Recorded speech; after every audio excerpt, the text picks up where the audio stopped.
Are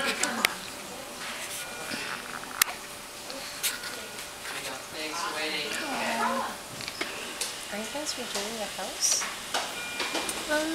Not right now. But eventually we're gonna do it. Unless my parents make her move. Make us move. Or... You ever been hearing them? No. They want them to buy Millbrae. Who does? My parents want them to buy Millbrae. Why in Millbrae? Schools. Oh. It's that Asian, you know, like the Chinese dream. Millbrae. My son lives in Millbrae. Oh dear. Right. I mean, like, Hillsborough? I know. Like, seriously, Millbrae? No. Okay. We like it there. Hillsborough's not Chinese enough. Excuse me. It was Burlingame, apparently.